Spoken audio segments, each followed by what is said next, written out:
Alright, why it sucks to be black. Before this video really took off for him, 11,000 likes. So yeah, don't harass nobody, all that shit.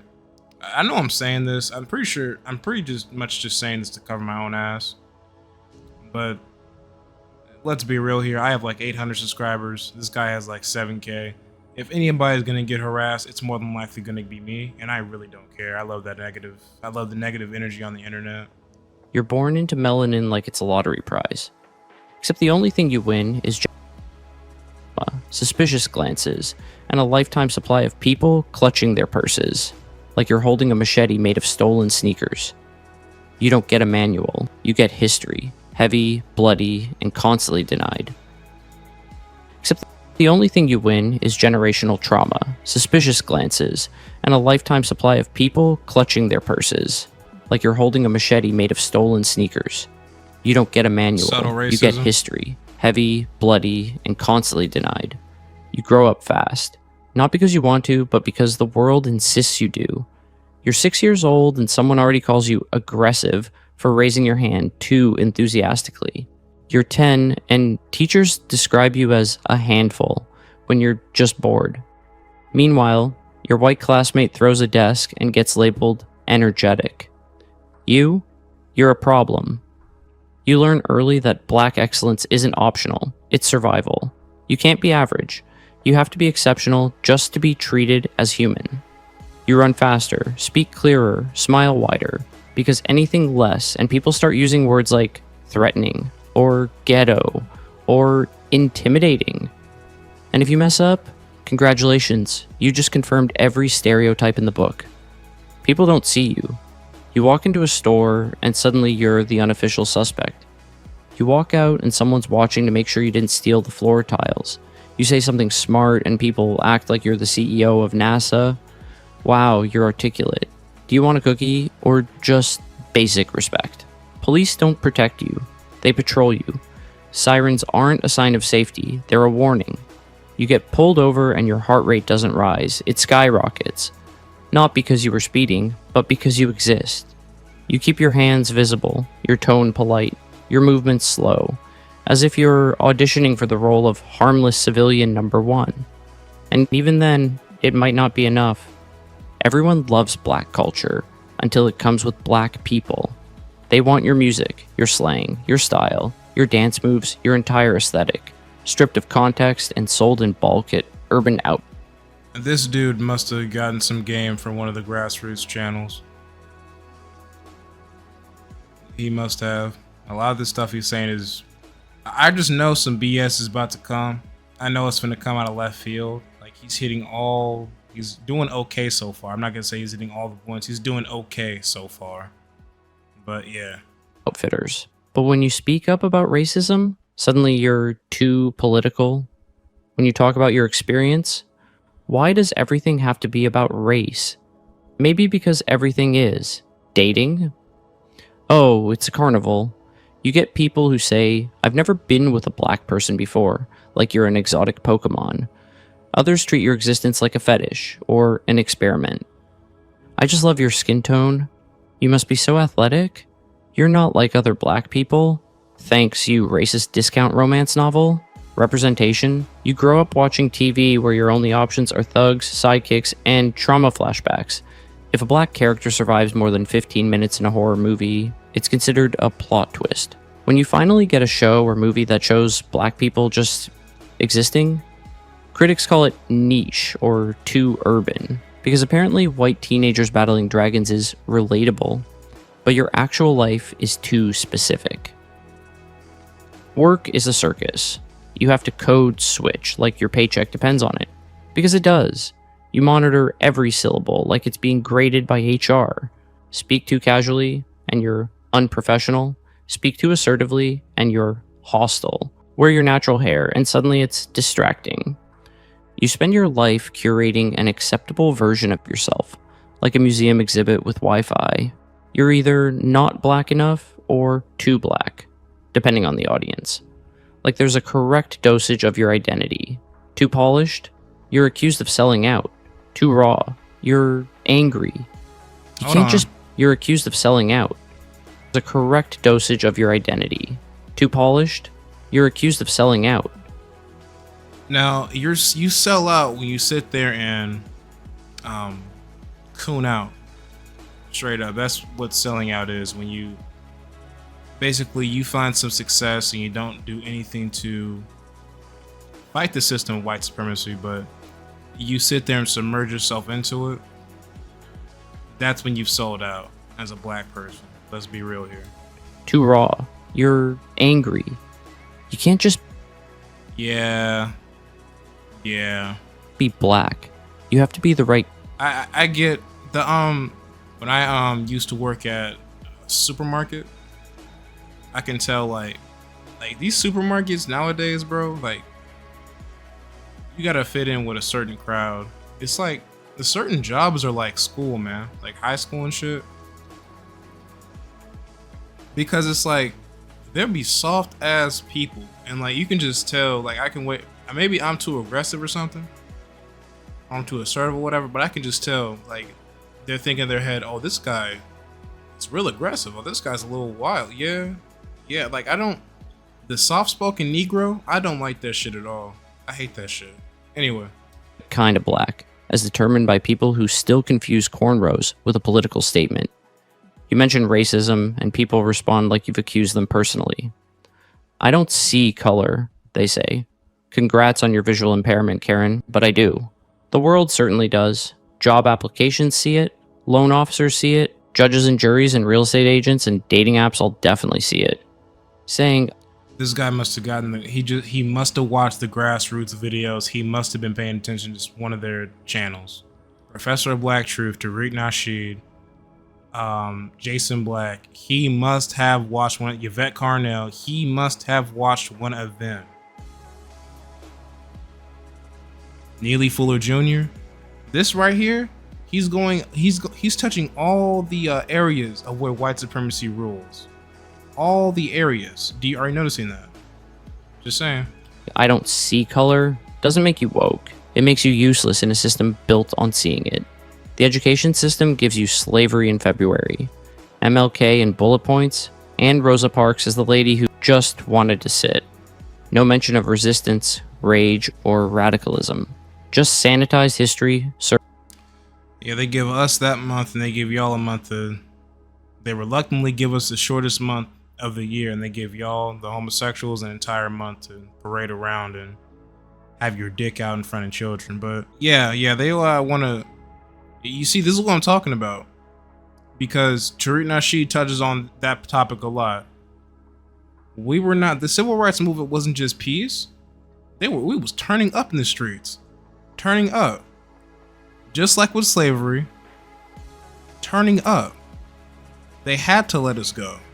Because we weren't just sitting there on our whatever, doing it, letting it go on, sitting on our backs, sitting on our hands. There were uprisings. There were fights. There were battles. Stop that shit. Stop.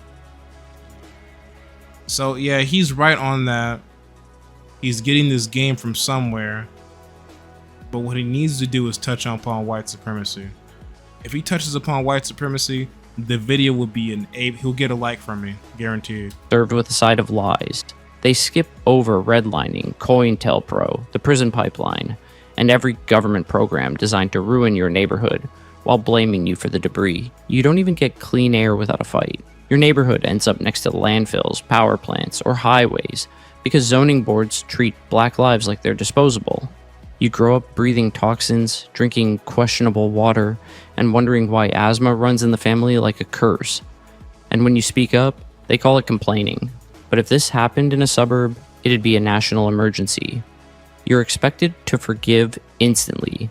A celebrity says the N-word and suddenly everyone's wondering if you can let it go. A cop kneels on a man's neck for 9 minutes, and you're told to stay calm and peaceful. Protest peacefully?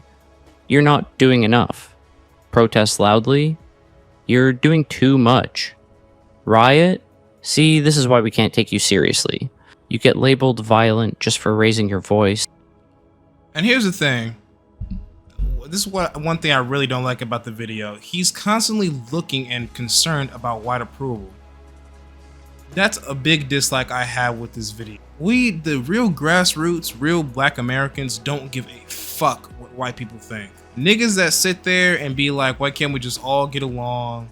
Trying to act like black people are the reason for all the violence, are against riots when a black man is killed by a police officer unjustly.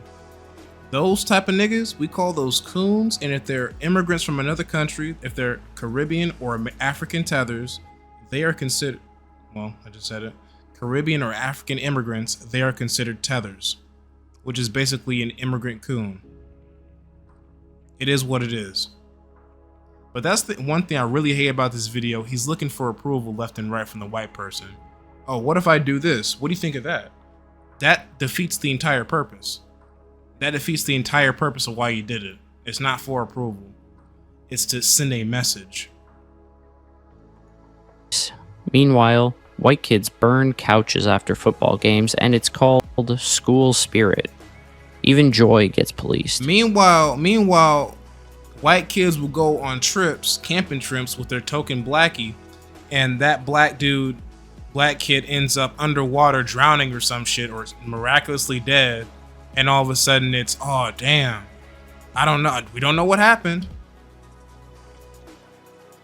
While the white kid is over there trying to bully someone with his brother out of his seat like it fucking matters, and then the white kid ends up getting that shit put on him, getting that hot shit, getting that heart stopper, getting that 200 pump shotgun, getting down. Hey, when Battlefield come out? Getting clipped. I can't take this shit, yeah. Getting spanked. Hey, look at this shit. Getting the then belt about put to his head. Do some weird ass punished. Finisher move. Getting Nigga goes into a unicorn's getting ass. Destroyed. A rainbow unicorn getting fucked. Ass suction. No Vaseline. When that shit happens to the white kid, and it's justly happens to him, all of a sudden the black kid is a criminal. He deserves a bajillion-dollar bail, and if it's any lower, that means the system is broken. Meanwhile, you got a homeless, mentally ill. I thought mental illness was a big problem in America. I thought we cared about mental illness. I thought we really cared about people, right? And their mental issues. Meanwhile, a mentally ill homeless dude is over there shouting on a train station up there in New York. Not train station, on a train.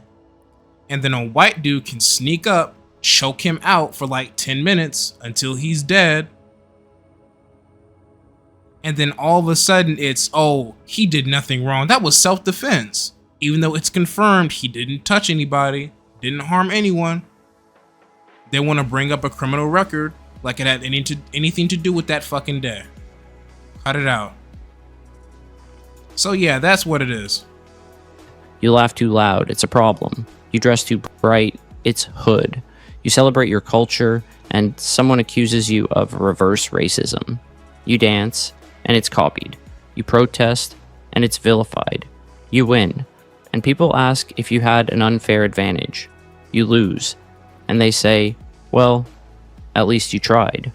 Man, that reminds me, they love sucking off Jon Jones bones. They're always like, oh, Jon Jones bones, he was taking steroids. Nigga, Chael Sonnen, all those dudes in the UFC taking steroids. Nobody talks about Chael Sonnen taking steroids. Nobody. Nobody complains about it. No one says anything about it. That fight that Chael Sonnen had with Anderson Silva, that legendary fight, he was on steroids. Anderson Silva wasn't. Anderson Silva still won. So, but since Jon Jones Bones was putting belt to ass all throughout his entire career, even though he would do shit like kick niggas' knees in and shit and like eye pokes and all that. I ain't gonna lie. Jon Jones Bones, he was brutal. I ain't gonna lie. I'm not gonna sit there and say that he was cheating. That's just being brutal. But when white UFC fighters do that shit, they don't bat an eye. They don't say, oh, he's doing eye pokes when a white fighter is doing it. Never. And then Jon Jones Bones retires. And all these niggas can say was, oh, fight Tom Aspinall, fight him, fight him. Dude, he's packing it up. Let him live his life. He retired. He's no longer the champion anymore. All right, he gave y'all what y'all wanted. He didn't leave immediately like y'all wanted. Y'all wanted him to, after his last fight, just announce his retirement. No, he was like, okay, these motherfuckers want me to retire so bad. I'm gonna wait as long as I want to, and then I'm gonna retire. And they just act like Tom at the Great White Hope trope, the Great White Hope thing, that's a real thing. Conor McGregor was once the Great White Hope. That shit was a disappointment. We got like 3 good fights out of Conor McGregor that's like always clipped, always reposted with edits and shit. We got like 3 or 4 good fights with Conor McGregor. And then after that, it's just whatever. What's it called? Who's that guy that was fighting? That one white guy that fought Israel Adesanya, and he beat Israel Adesanya. That loud talking, annoying ass American white boy, that guy. I forgot his name. I legitimately forgot his name. I'm not even doing that to throw shade. I legit forgot his name. But he beat Adesanya, got the belt, and the very next fight, I think like he won one more fight and then he lost. Meanwhile, Israel is defending his belt over and over and over and over again, and they don't really give him his flowers. I'm telling you, like, sports, all sports are like rooted in racism for real, for real. Basketball, football, fighting, 24/7, we are him. It is what it is. There's no version of you that gets to exist without critique. Therapy? If you can find a therapist who gets you, keep them like they're made of gold. Most don't understand the weight you carry. They say things like, just don't. Okay, so, I know a lot of people need a therapist, but that right there, what he just said, okay, you go to a therapist, right, and you solve the problem, and you start working on it.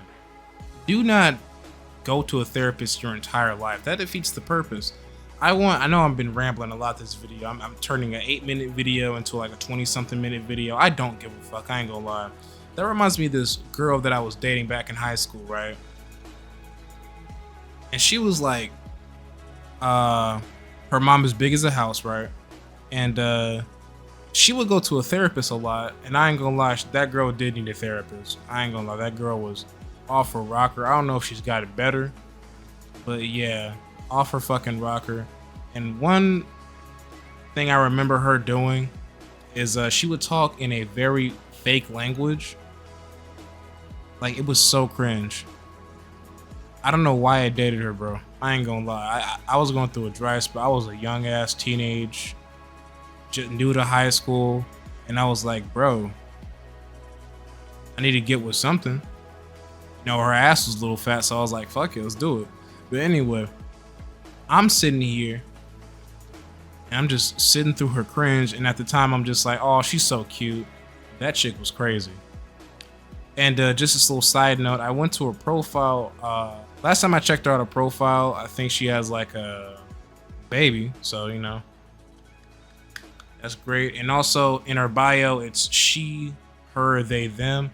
So that tells you all you need to. And I am not sure if the father's in the picture. Let's keep going. Think about race so much. That's like telling a fish not to think about water. They don't see how every part of your identity is politicized. They think your exhaustion is paranoia.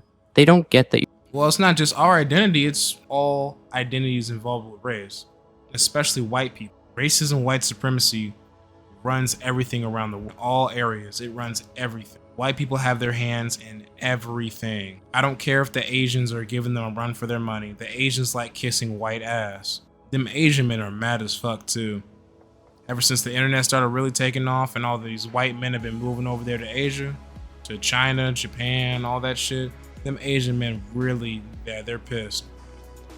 But anyway, yeah, white supremacy runs all this shit. And we should replace white supremacy with a system of justice. So yeah, just acting like it's just, oh, it's just their identity.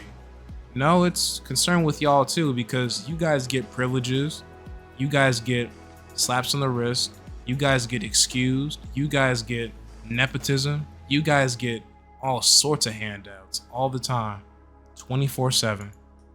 Your trauma isn't a single event, it's a lifetime of micro-cuts. Even in death, you're dehumanized. A black victim's criminal record gets aired like a movie trailer. The media digs up your mugshot while your killer gets a high school graduation photo and a quote about loving dogs. Justice becomes a lottery you rarely win. And when you don't get it, people shrug like equality is a suggestion, not a requirement. And still, people say, it's better now. Better than what? Slavery? Segregation? Being counted as 3/5 of a person? Better doesn't mean good. Better doesn't mean just. You're not asking for perfection. You're asking for air, for safety, for the ability to exist without having to. That shit they talking about, it's better now. Yeah, like what he just said. I mean, compared to slavery, yeah, it's a step up, but still getting fucked over. Still not treated with justice. Still not. And it's one thing to not be treated with justice and not be treated with respect, and you guys are upfront about it, but no, you guys act like America's the land of the free and everybody's treated equally. Let me show you. Nobody in America is treated the same way black people are treated. Nobody in America. Even the Indians, they're given tech jobs. They got the gas station sewed up. You can't tell me the Indians, the cow dung slingers, the motherfuckers that are made fun of constant, they got a lot of sewed up. And if we ever tried to do that, we would have got put underwater. Every time we try to improve and just distance ourselves away from white people, they always fucked with us. They always chased us down. They always fucked with us more. It didn't matter how hard we tried. So they always say, why haven't you guys built anything? We have. Like that shit is just it's just gaslighting. Because you know the history. You know what happened. You know damn well how this shit went down. You're just gaslighting. You're just acting ignorant. You're not stupid. To defend your humanity like it's on trial. You get told to be grateful. For what? For surviving? For enduring? You're told that racism is a thing of the past, while it's actively ruining your present. You're told that not all white people are racist, as if that erases the system that benefits them anyway. You carry joy like a rebellion. What is that system? What is that system? You kind of skim past that near the end of the video. What is that system? You laugh loudly because you've earned it. You build communities that thrive in spite of everything. But that doesn't mean it doesn't suck sometimes. It sucks to be seen as a threat when you're just trying to get home. It sucks to have your skin judged before your words are heard. It sucks to always be the first, the only, the exception. It sucks to be black sometimes, not because blackness is broken, but because the world is. And still, you show up, you shine, you survive, you create magic.